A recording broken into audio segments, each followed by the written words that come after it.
Magandang araw po, welcome po sa aking channel, Love9TV. Patalasasan po, meron po ba kayong mga properties na napapabayaan or non-performing assets? Plan nyo yung ibenta, pero wala kayong oras pagbibenta nito.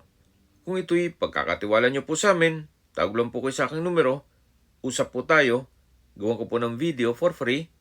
Yes, libre po, wala po kayong babayaran. Tutulungan pa namin kayong mabenta ang inyong property. Kami na po bahala sa marketing, sa boosting or paid ads. Even sa tripping, hindi na po kayo mapapagod sa pag-entertain ng mga buyers. Kami na po bahala sa lahat. Tawag lang po kayo.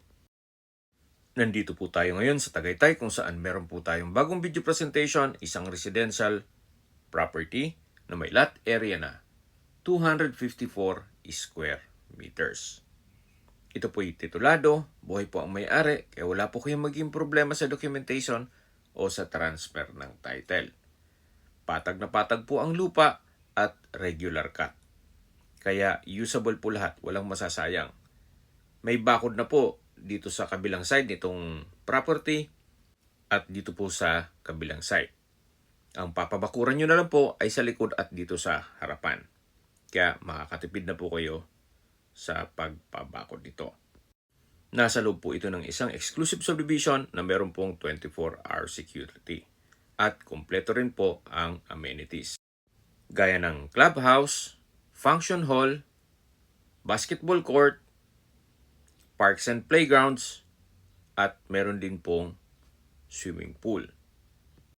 Tungkol naman po sa seguridad, meron din pong 24-hour security dito sa loob ng subdivision.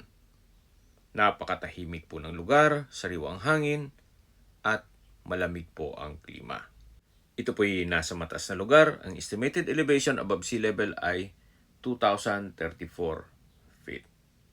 Nandito na po tayo sa kabilang side ng property kung saan patag din po yan hanggang sa dulo. Medyo madamo lang po kaya hindi nyo ganun ma-appreciate itong property. Pero once na natabasan po yan, napaganda po. Summarize ko lang po sa mga nag-skip po ng video. Ito pong property ay nasa Tagaytay. Nasa loob ng isang exclusive subdivision na kumpleto po ang amenities at 24 hours po ang security. May lot area po ito na 254 square meters at ito po'y titulado. Habang pinagmamasdan niyo po ito, pag-usapan na natin ang distance, location at travel time.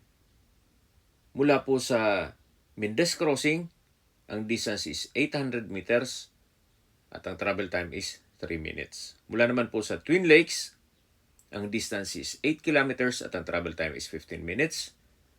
Mula naman po sa Tagaytay Rotonda, ang distance is 7.6 kilometers at ang travel time is 22 minutes. Sa Tagaytay Rotonda po ay kumpleto na rin gaya ng hotels, restaurants, banks, church, schools, at hospital. Yan po yung lagi kong binabagit sa aking video na dapat yung i-consider sa paghanap ng property, yung meron pong malapit na hospital. Hindi ko naman po sinasabing sakitin kayo. Yan naman po ay for emergency purpose lang naman. At mula naman po sa Calac Silang Interchange, ang distance is 22.9 kilometers at ang travel time is 45 minutes. Ang Calac po ay connecting South Luzon Expressway, Skyway, all the way to North Luzon Expressway at ibang parte ng Metro Manila. Mula naman po sa Manila o sa airport, ang distance is 63.4 kilometers at ang travel time is 1 hour and 30 minutes. Sa presyo po tayo, binebenta po ito ng owner sa halagang 3.8 million pesos net. Ibig pong sabihin, si buyer na po ang sasagot sa lahat ng taxes at expenses with regards to documentation.